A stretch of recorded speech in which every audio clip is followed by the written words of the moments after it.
Warm good morning to everyone. My name is Sarvesh, you are watching human next. Let us start our today's video. तो आज का हम देखने वाले miscellaneous, जैसे जैसे हमने डिस्कस किया था कि हम क्या करेंगे, बहुत सारे प्रैक्टिस प्रॉब्लम्स सॉल्व आउट करेंगे। नियर अबाउट 50 वीडियोस मैं अपलोड करूंगा। ईच वीडियो के अंदर एक एक प्रोग्राम हम लेंगे और 50 प्रोग्राम्स, ऐसे different different 50 programs, difficulty level from smallest to highest, मतलब from medium difficulty to higher difficulty अपन जाएंगे, ट्रैवल करेंगे। ठीक है, देखो सबसे पहले आज का क्वेश्चन देखो, find largest number among three number. अब देखो तीन नंबर में से आपको लार्जेस्ट नंबर फाइंड आउट करना है। ठीक है, ये तीन नंबर, चलो मैं इन तीनों का नाम देता हूँ। चलो भाई, ए, बी एंड सी, ये तीन नंबर ले लिया मैंने। अब मुझे क्या पता करना है कि इन तीनों में से कौन सा नंबर बड़ा है। ठीक है, अब देखिए यहाँ पर कंडीशन क्या होगी। या तो देखो देखो कंडीशन लिख रहा हूं मैं यहाँ पर। ठीक है, मैं कंडीशंस लिख रहा हूँ यहाँ पर कि कौन कौन से कंडीशंस हो सकती है। देखो कंडीशन कौन कौन से हो सकती है। या तो देखो, ए जो है वो अपना बी से भी बड़ा हो सकता है। ठीक है, A is greater than B and A is greater than C. तो ए क्या हो सकता है, बी से भी बड़ा है भाई, सी से भी बड़ा है। ठीक है, दोनों से बड़ा है।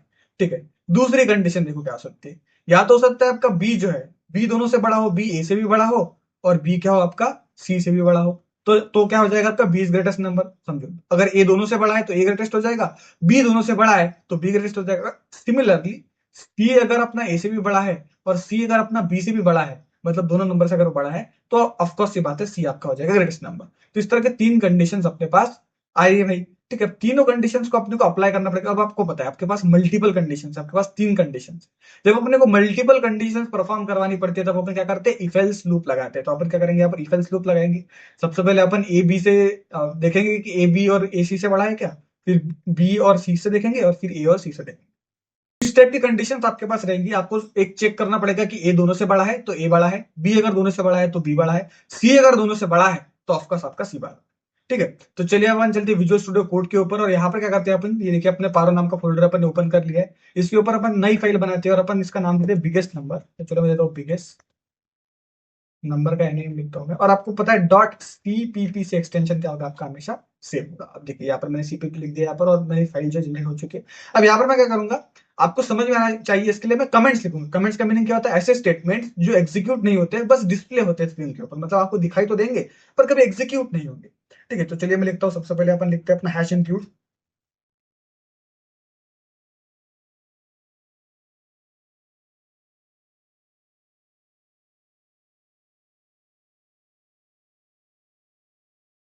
देखो हैश इनपुट आई स्ट्रीम मतलब इनपुट आउटपुट स्ट्रीम रहेगा। अब अपने को पता है सभी आउटपुट जो है स्टैंडर्ड आउटपुट है, तो अपन लिखेंगे स्टैंडर्ड आउटपुट्स। तो लिखेंगे अपन यूजिंग नेमस्पेस एसटीडी।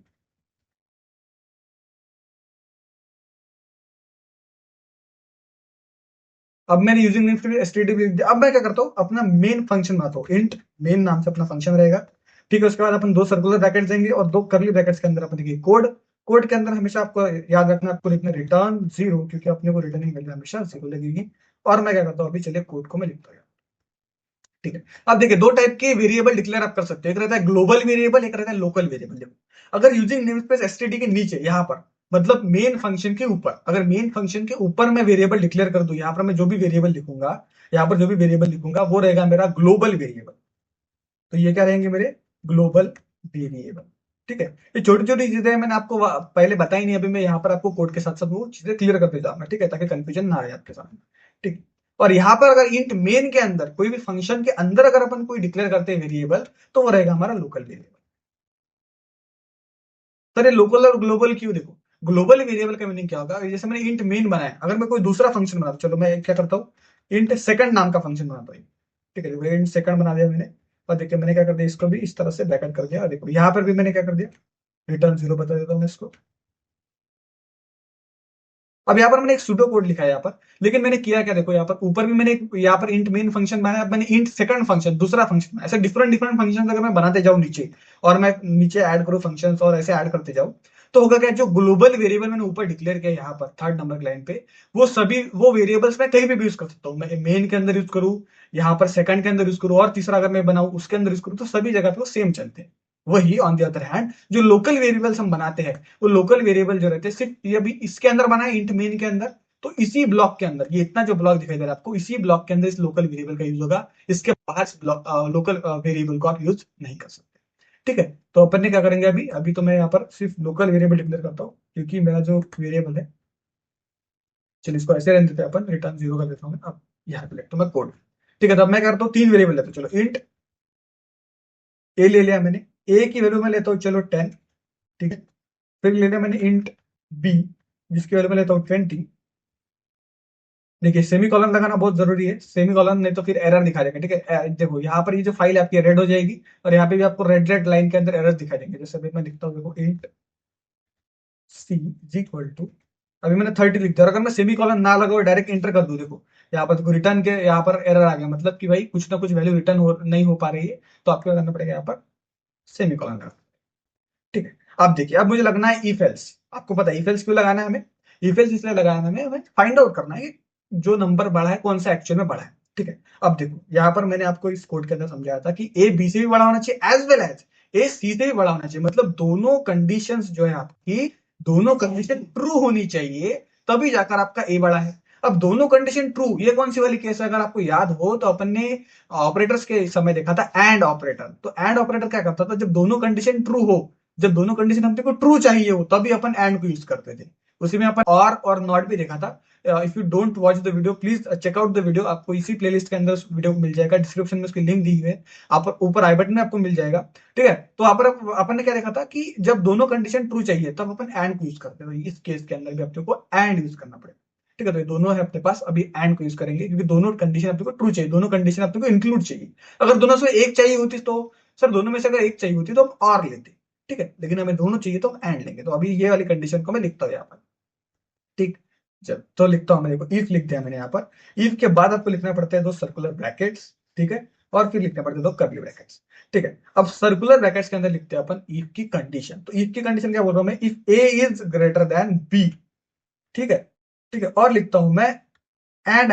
ठीक है, एंड ऑपरेटर से लिखना पड़ेगा आपको, दो बार एंड लिखना पड़ेगा, and A is greater than C.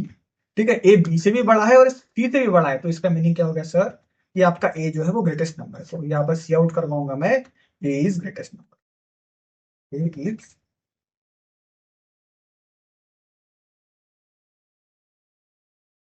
ठीक है, यहाँ पर मैंने क्या करा उसको कि ए जो है आपका नंबर, वो सबसे बड़ा नंबर आपका ए का नंबर है। ठीक है, ये मैंने यहाँ पर इसको आउटपुट करवाया। ठीक है, अगर ये कंडीशन ट्रू नहीं होती है तो सर, तो फिर आपको लिखना पड़ेगा एल्स इफ। अगर ये कंडीशन नहीं है तो फिर दूसरी कंडीशन है, तो दूसरी कौन सी condition?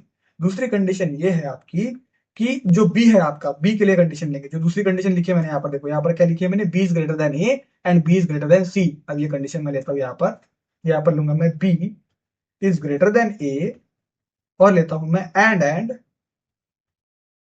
B is also greater than C. मतलब बी सी से भी बड़ा है, बी ए से भी बड़ा है, तो क्या होना चाहिए अपना आउटपुट? अपना आउटपुट होने सी आउट, सी आउट में आना चाहिए आपके पास बी इज ग्रेटर। तो B is greater, greatest number, greatest number. और यहाँ पर मैं दे दूं उसको सेमी कॉलन। ठीक है, हमेशा आपको मैंने बताया था कि एंडल लिखना चाहिए कि ताकि जो एग्जीक्यूट हो तो नई लाइन के अंदर प्रिंट हो जाए। ठीक है, वैसे यहाँ पर एंडल लगाने की जरूरत नहीं क्योंकि एक ही लाइन एग्जीक्यूट होगी।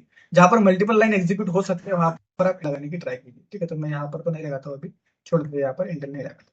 ठीक है, चलो अब और लिखो। अब देखो, अब ए भी बड़ा नहीं है, बी भी बड़ा नहीं है। अगर दोनों बड़े नहीं है इसका मतलब क्या, ऑफकोर्स सी बड़ा है। ठीक है, तो आप यहाँ पे लिख सकते हो एल्स, एल्स के अंदर मैं लिखता हूँ directly curly brackets and cout के अंदर अपन लिखेंगे C is greater number, greatest number.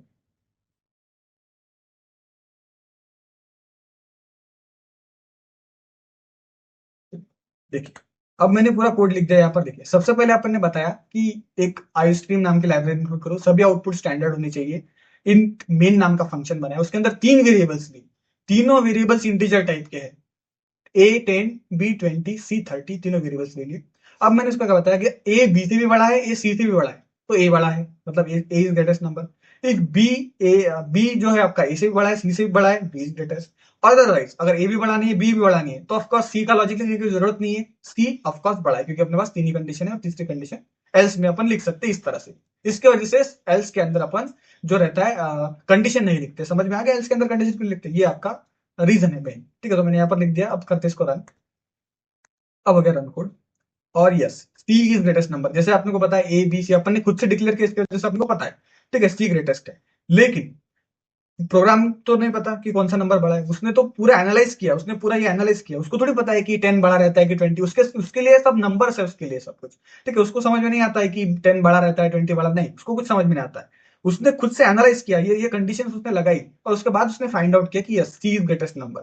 ठीक है, सी नंबर बड़ा है। अगर मैं इसके अंदर चेंजेस कर दूं तो सर, चलो मैं इसको क्या कर देता हूँ, मैं सी को ले लेता हूँ 10, बी को 10 ले लेता हूँ मैं, और सी एक काम करो, बी को बड़ा लेते हैं अपन नंबर, बी 30 ले लेते हैं इस बार।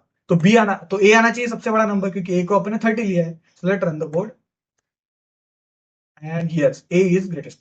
अब इसके अंदर एक थोड़ा सा कैच है। अब कैच क्या है सर, समझो। अभी मैंने तो ये तीन आपको बताया, ठीक है, let me clear the output. यहाँ पर मैंने तीनों कंडीशन लिए कि एक अपन क्या कर रहे हैं, तीनों कंडीशन को डिफरेंट डिफरेंट ले रहे हैं। अगर ऐसा हो, अगर ए, बी और सी तीनों की वैल्यू का सेम हो सर, तो चलो ये भी 30 है, ये भी 30 है, और ये भी 30। अब तीनों की वैल्यू 30 30 30 ले ली। अब अगर इसको रन करूं तो let me run this code. अब देखिए क्या बता रहा है, अब वो C is greatest number by default एक आउटपुट उसने दे दिया, क्योंकि देखो दोनों कंडीशन जो है आपके ट्रू नहीं हुए। ए कंडीशन उसने चेक की, फॉल्स हो गई, बी कंडीशन चेक की एल्स वाली, इफ एल्स वाली, वो भी फॉल्स हो गई। तो इसका मीनिंग क्या कर दिया उसने कि दोनों वर्ड फॉल्स आ रहे भाई, तो एल्स कंडीशन रन कर दो। उसको क्या समझ में आता है कि इफ रन करो, इफ की कंडीशन चेक करो, कंडीशन नहीं हो रहे सेटिस्फाई, एल्स इफ की करो, एल्स इफ की भी नहीं हो रही है, एल्स ऑटोमेटिकली रन कर दो, तो एल्स ऑटोमेटिकली रन हो गया। लेकिन अपने को ऐसा नहीं चाहिए, तो अपन क्या करेंगे, एक और एल्स इफ लगाएंगे, जिसके अंदर अपन इसको बड़ा दिखाएंगे। यहाँ पर अपन लिखेंगे एल्सिफ। ठीक है, एल्सिफ, एल्सिफ के अंदर मैं चेक ये दिखाऊंगा, वही अपन एल्सिफ के अंदर लेंगे तीसरी कंडीशन, ये वाली कंडीशन, कि C is greater than A, C is greater than B. मतलब सी ए से भी बड़ा है, और सी जो है आपका बी से भी बड़ा है। ठीक है, तो C is greater than A, and C is greater than B. अगर दोनों से बड़ा है, तभी जाकर आपका क्या होगा, आउटपुट जाएगा आपका, सी आउट जाएगा आपका। तो सी आउट में क्या आना चाहिए, बी इज ग्रेटेस्ट। ठीक है, sorry, C is greatest, C is greatest,